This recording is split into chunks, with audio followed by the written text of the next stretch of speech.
हरि ओम अज्ञानतिमिरान्धस्य ज्ञानाञ्जनशलाकया चक्षुरुन्मीलितं येन तस्मै श्रीगुरवे नमः। श्रीगुरुचरणकमलेभ्यो नमः। ध्यानं समर्पयामि। ध्यानार्थे पूजनार्थे अक्षतपुष्पाणि समर्पयामि। चढ़ाइए।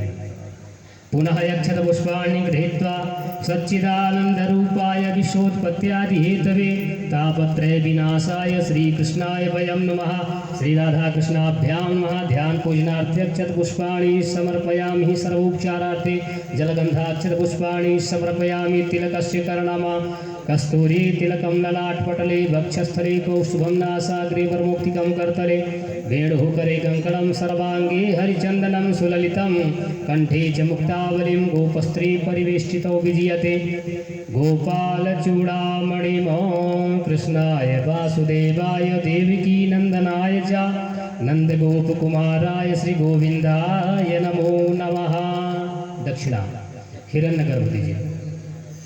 हरि ओम हिरण्यगर्भः समवर्तताग्रे भूतस्य जातः पत्रे के आसीत् शादधार पृथ्वी द्यामुति मां कस्मै देवाय हविखा विधेयम्। अब इसके बाद सभी ब्राह्मणों के तिलक करके और यहाँ भी कुछ दे दिया करिए, है ना। ये सब ब्राह्मणों का तिलक का वर्णित है। हरि ओम नमः। ओम नमो भगवते वासुदेवाय नमः। नमो ब्रह्मण्यदेवाय गोब्राह्मणिताय च जगद्धिताय कृष्णाय। हरि ओम ब्रह्मार्पणं ब्रह्माग्नो ब्रह्मणाहुतं गन्तव्यं ब्रह्मकर्मं समाधिनः। सर्वोपचारार्थे नानाब्रह्मद्रव्याणि समर्पयामि।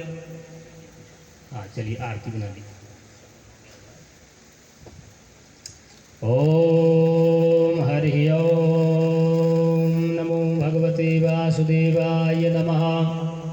ओम नमो शनन्तन्ताय सहस्रमूर्तये सहस्रपादाक्षिसरोरुबाहवे सहस्रनाम्ने पुरुषाय शाश्वते सहस्रनाम्ने पुरुषाय शाश्वते सहस्रकोटि युगधारिणे नमः।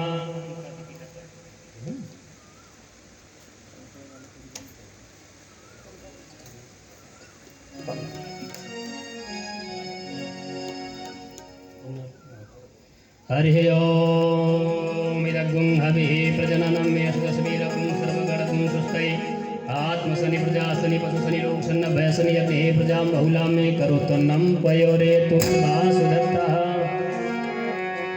हेलो। श्री भागवत भगवान की है आरती। श्री भागवत भगवान की है आरती। पापियों को पाप से है तारती। श्री भागवत भगवान की है आरती।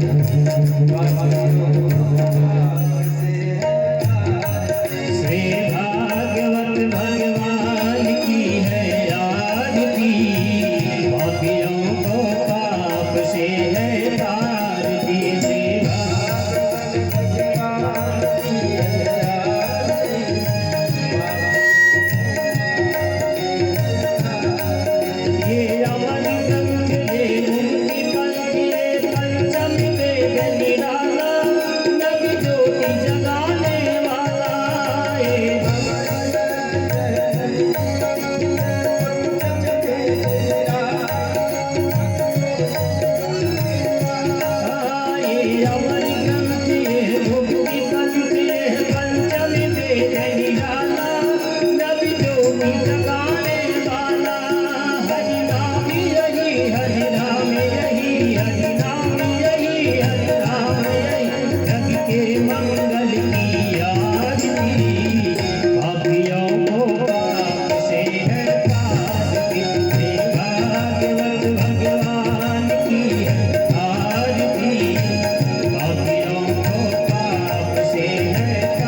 घनश्याम यही श्री राम, घनश्याम श्री राम यही घनश्याम यही श्री राम यही प्रभु के महिमा की आरती।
पुष्पांजलि। हरि ओम जगनेन जगनमय जंत देवास्तानि धर्माणि प्रथमान्यासन्नः तेहनाकं महिमानः सचन्त जत्र पूर्वेशाध्याः सन्ति देवाः एकदन्ताय च विद्महे वक्रतुण्डाय च धीमहि तन्नो दन्ते प्रचोदयात् तत्पुरुषाय विद्महे महादेवाय धीमहि तन्नो रुद्रः प्रचोदयात्।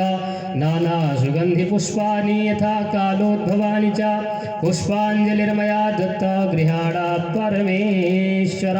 मंत्र पुष्पांजलिं समर्पयामि। श्री पुराण पुरुषोत्तमाय नमः। श्री गुरुचरण कमलेभ्यो नमः। बोलिए भागवत भगवान की जय। सत्य सनातन धर्म की जय। सदाशिव शंकर भगवान की जय। मर्यादा पुरुषोत्तम भगवान की जय।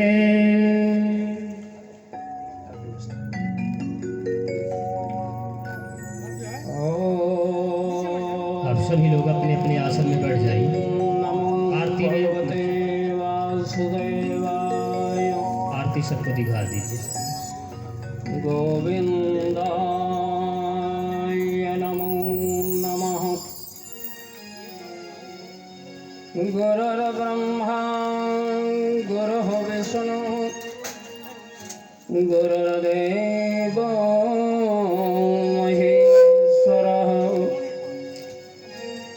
गुरुर्साक्षात् परब्रह्म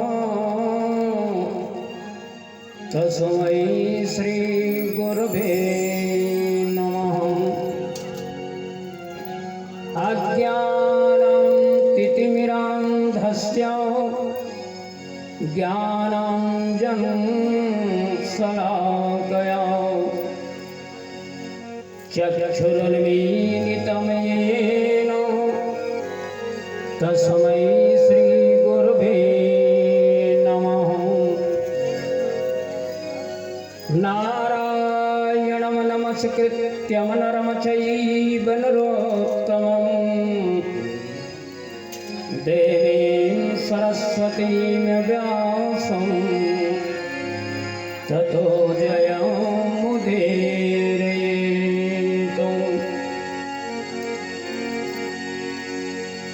यं पव्रजन्तुमनपैतुमपैतकृत्यं द्वैपायनो विरहकातरि आजुहाव। पुत्रेति तन्मयतया सर्वोऽभिनेदुस्तं सर्वभूतहृदयं मुनिमानतोऽस्मि।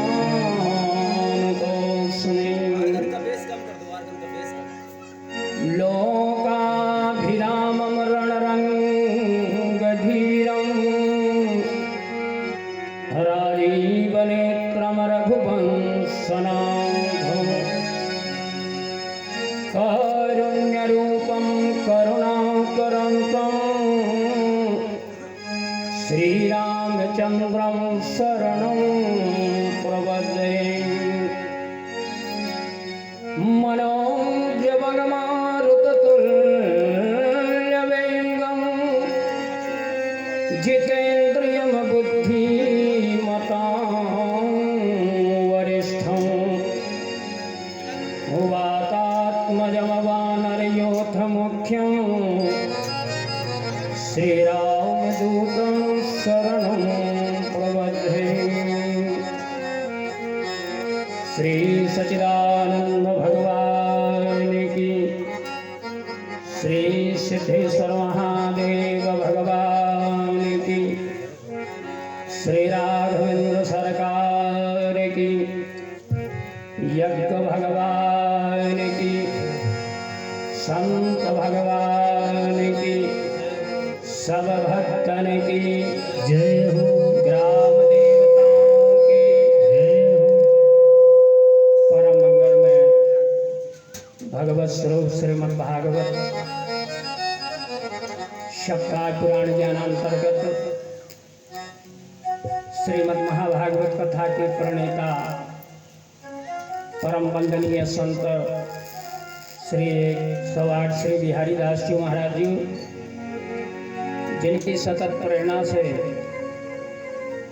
इस गौरी शंकर धाम का पुनरुद्धार हो रहा है,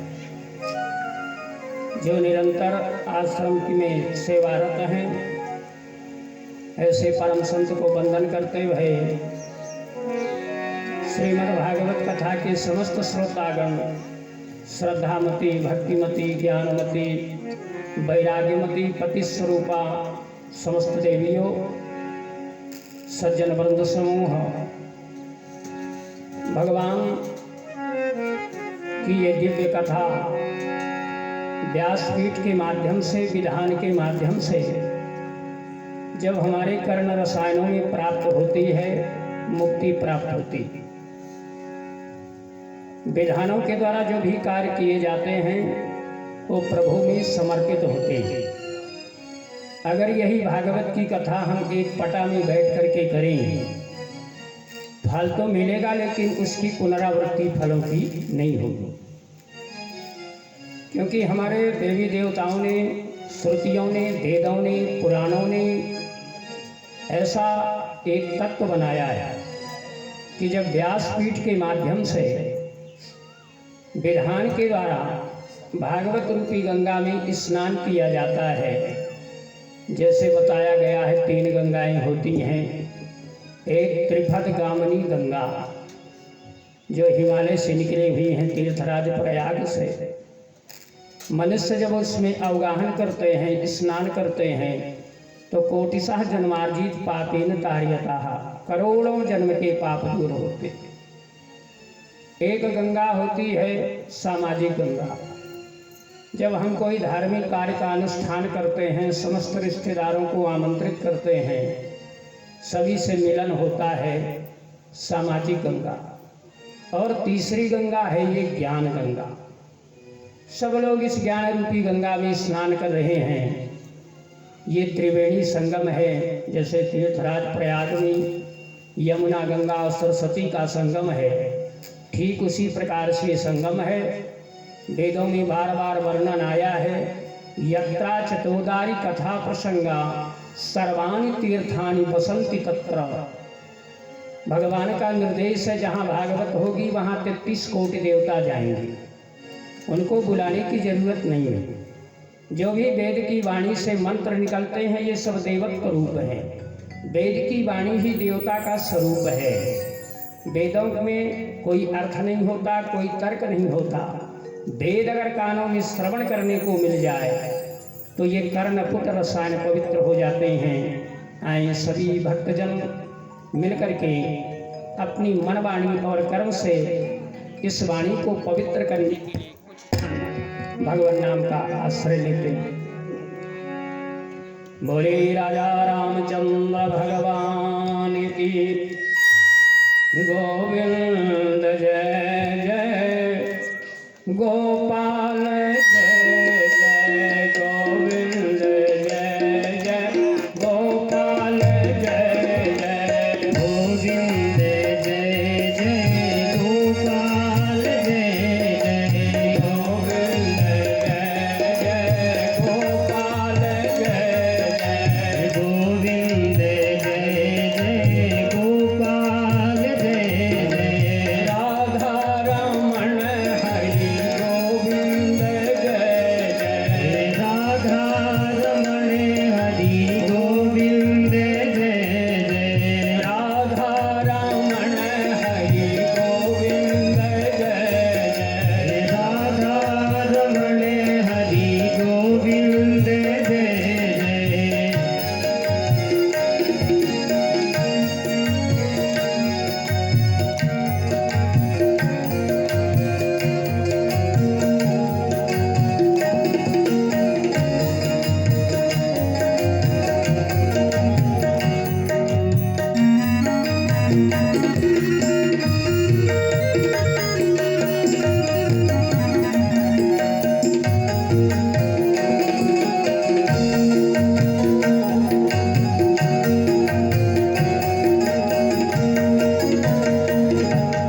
गोविंद जय जय गोपाल जय जय गोविंद जय जय गोपाल जय जय गोविंद जय जय गोपाल जय जय गोविंद जय जय गोपाल जय जय राधा रमण हरि गोविंद जय जय राधा रमण हरि गोविंद जय जय।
की। ये मानवा पाप कृतस्तु सर्वदा सदा दुराचाररता विमार्गगा। श्रीमद् महाभागवत कथा के परम प्रवक्ता व्यास जी के औरस नंदन परमहंस श्री सुखदेव जी पांडव पुत्र धर्म सम्राट परीक्षित को कथा सुनाते हैं भागवत की। भक्ति ज्ञान वैराग्य चतुर्वर्ग पुरुषार्थ को प्राप्त करने के लिए पांडुनंदन परीक्षित की कथा सुन रहे हैं। परीक्षित ने निवेदन किया, गुरुदेव सुखरूप प्रबोधज्ञ सर्वशास्त्र विशारद एतत् कथा प्रकाशेन मदज्ञानं विनाशय। परीक्षित ने निवेदन किया, गुरुदेव आप सुखरूप हैं, आपका स्वरूप कैसा है? तोते के जैसा। सुख माने तोता, पैरेट। आपका जो स्वरूप है तोते का है, लेकिन आप सर्वशास्त्र विशारदा, आप सभी शास्त्रों में परम विशारद हैं, परम ज्ञानी हैं। मुझको ऐसी कथा का प्रकाश करें, मेरे कर्ण रसायन में ऐसी कथा की बूंद रस पड़े। मदज्ञानम विनाशय, मेरे हृदय का अज्ञान दूर हो जाए, क्योंकि शरीर में ज्ञान और अज्ञान दोनों रहते हैं। ज्ञान भी है, अज्ञान भी है। तो जब कभी ज्ञान को छिपाने के लिए अज्ञान का पर्दा लग जाता है, ज्ञान दब जाता है। मुझे ऐसी कथा सुनाए ताकि मेरा ज्ञान दूर हो जाए। प्रार्थना किया, महाराज ये जो आप भागवत रूपी गंगा हमें पिला रहे हैं, इस गंगा में कौन कौन तरते हैं? पहला प्रश्न किया भागवत में परीक्षित ने कि ये जो भागवत रूपी कथा हो रही है, इस कथा में कौन कौन तरते हैं? तो परमहंस सुखदेव ने कहा, ये मानवा पापु कृतस्तु सर्वदा। अरे परीक्षित, वो मनुष्य करते हैं जो दिन रात पाप करते हैं। सदा विमार्गगाः दुराचाररता, जो निरंतर अनाचार करते हैं, जो धर्म मार्ग से अलग हैं, जो वेद की बातों को स्वीकार नहीं करते। क्रोधादि रगड़ाः, और जो क्रोध रूपी अग्नि में जलते हैं, जिनके हृदय में इतना क्रोध भरा हुआ है कि दिन रात क्रोध रूपी अग्नि में जलते हैं, कोई जलाता नहीं है। क्योंकि बार बार भागवत ने निर्देश किया, कृते कर्मं शुभाशुभम यादृशम फलमात्मया, अपने ही कर्मों से सब कुछ प्राप्त होता है। तो क्रोधान दग्धाः, जो क्रोध रूपी अग्नि में जलते हैं वो भी तर जाते हैं। कुटिलाश्च कामिनः, जो बड़े कुटिल हैं, बड़े कामी हैं। कलौ पुनन्ति ते सप्ताह यज्ञेन, ऐसे मनुष्य भी सप्ताह यज्ञ करने से तर जाते हैं। श्री सुखदेव ने कहा, परीक्षित, जो मनुष्य का जन्म लेकर के और एक भी बार अपने इन कर्णपुटों में भागवत की कथा नहीं श्रवण किया, वो जीवत ही मृतक माने जाते हैं। क्योंकि ये भागवत रूपी गंगा से ही मुक्ति प्राप्त होती है। पुराण 18 है और 18 महापुराणों में कुल 4 लाख श्लोक व्यास जी ने बनाया, लेकिन उन 4 लाख श्लोकों में मुक्ति का मार्ग नहीं मिला। केवल भागवत ही एक ऐसा पंचम वेद है, इस भागवत को श्रवण करने से मुक्ति प्राप्त हो जाती है। एक श्लोकम अर्धश्लोकम चतुष्पदम शृणोति कर्णः, श्रीमद् भागवत का एक भी श्लोक अर्धश्लोक, एक श्लोक में 32 अक्षर होते हैं। एक श्लोक में कितने अक्षर होते हैं? 32। और 32 अक्षरों में यदि कोई 16 अक्षर सुन लिया, भाई किसी को समय नहीं है ज़्यादा कथा सुनने का तो एक ही श्लोक सुन लिया, और भी समय नहीं है तो आधा ही सुन लिया, और भी समय नहीं है तो चतुष्पदम 8 अक्षर सुन लिया, इतने में ही उसकी मुक्ति हो जाती है। ऐसी भागवत है। तो निवेदन किया परीक्षित ने कि महाराज इस कथा से कौन कौन तारा। आपने तो बताया कि इतने लोग इस कथा से तर जाते हैं, लेकिन आप हमको ये बताइए कि कोई आज तक तारा या नहीं तारा, किसी को मुक्ति मिली या नहीं मिली। तो सुखदेव एक बहुत अच्छी कथा सुना रहे हैं पांडुनंदन परीक्षित को कि हे परीक्षित, सावधान तनया, सावधान होकर के श्रवण करो। तुंगभद्रा नाम का एक नगर था। तुंग माने श्रेष्ठ, भद्र माने अच्छा। एक बहुत अच्छा क्षेत्र था। उस क्षेत्र में आत्मदेव नाम के एक ब्राह्मण थे। नाम क्या था? आत्मदेव। देवा आत्मा तुल्या आत्मदेवा। जो अपनी आत्मा में देवता परमात्मा को बैठा ले उसी का नाम है आत्मदेव। सभी आत्मदेव है, सबके आत्मा में परमात्मा का वास है। आत्मदेव ब्राह्मण रहते थे, बड़े विद्वान थे, वेद मार्ग का अनुसरण करते थे। उनका विवाह हुआ, धुंधली नाम की पत्नी प्राप्त हुई। पत्नी का नाम धुंधली हुआ। बहुत समय व्यतीत हो गया, उनके कोई संतान नहीं हुई। सोचने लगे बिना संतान की मुक्ति प्राप्त नहीं होती, क्योंकि ऐसा वेदों ने वर्णन किया है कि जिसके संतान नहीं होती उसके पिता को नरक भोगना पड़ता है।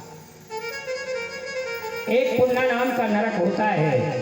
जब पुत्र के द्वारा माता पिता को अग्निमुख दान किया जाता है, संस्कार किया जाता है, तब उस पिता को मुक्ति प्राप्त हो जाती है। पुण्य नाम नरकम कार्यते तत्र पुत्रो पुत्रः।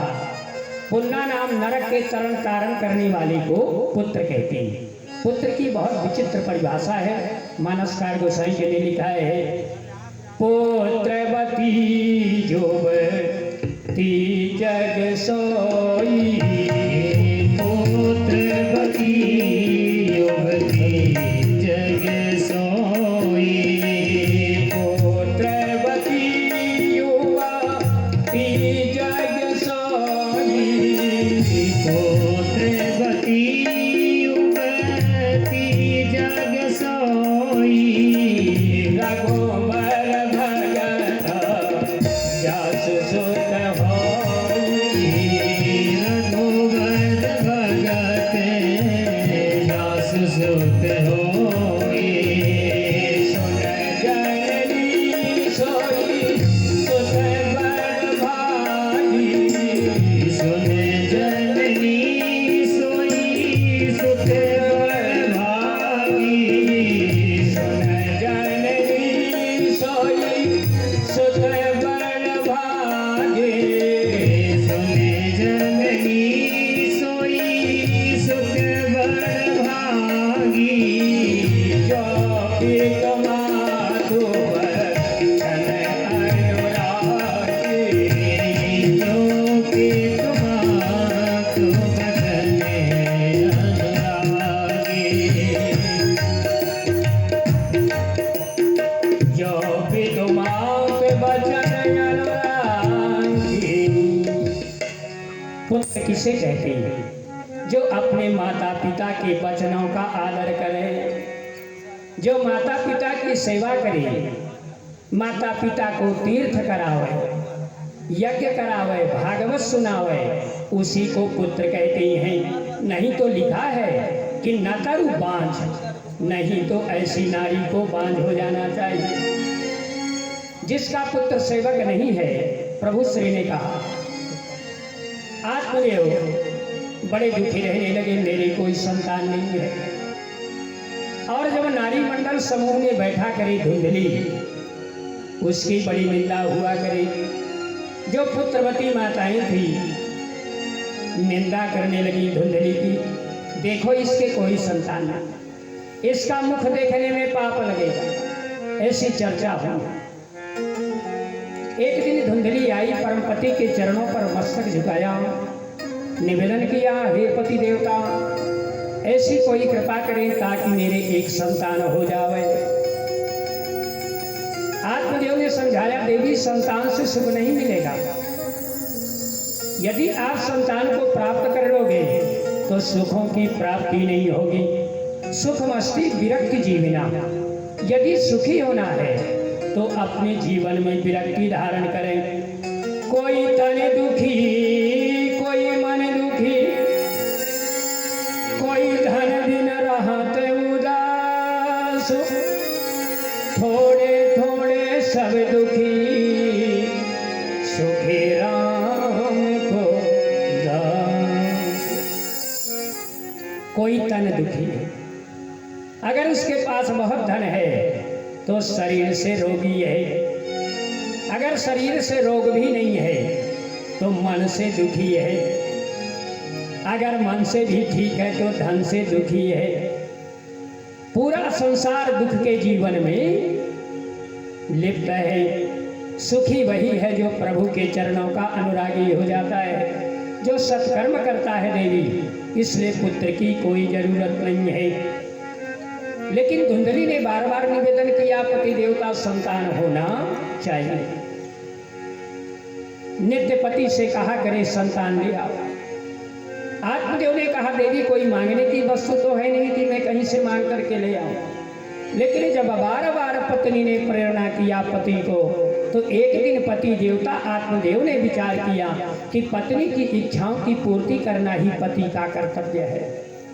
अगर पति दुखी हो तो पत्नी उसमें सहभागी हो, और यदि पत्नी दुखी हो तो पति उसमें सहभागी हो। एक दिन बड़ी ग्लानि हुई आत्मदेव को, गृहम त्यक्त्वा वनक गतः। एक दिन संतान का दुख लेकर के आत्मदेव घर को छोड़ करके वन चले गए। गृहम त्यक्त्वा वनक गतः, वन चले गए और वन में जाकर के संतान की इच्छा से भ्रमण करने लगे। घूमते घूमते जब बहुत समय व्यतीत हुआ, भगवान की बड़ी कृपा हुई। भगवान ने एक संत को प्रेरणा दिया, जाओ और उस दुखिया ब्राह्मण को एक सहारा प्रदान करो। संत जी आए और संत जी ने आकर के आत्मदेव को दृष्टिगोचर किया, देखा। संत को बहुत अच्छा लगा कि देखो मैं अकेला भजन कर रहा हूँ, आज मुझे एक अच्छा साथी मिल गया, अब दो होकर के भजन करेंगे। जाकर के ब्राह्मण को प्रणाम किया संत ने। ब्राह्मण से पूछा, महाराज आप जंगल में कब से तपस्या कर रहे हो? ब्राह्मण ने कहा, महाराज मैं तपस्या नहीं कर रहा। फिर क्या कर रहे हो जंगल में? महाराज मैं तो संतान से बड़ा दुखी हूँ। संतान की इच्छा को लेकर के मैं कुछ भजन करता हूँ।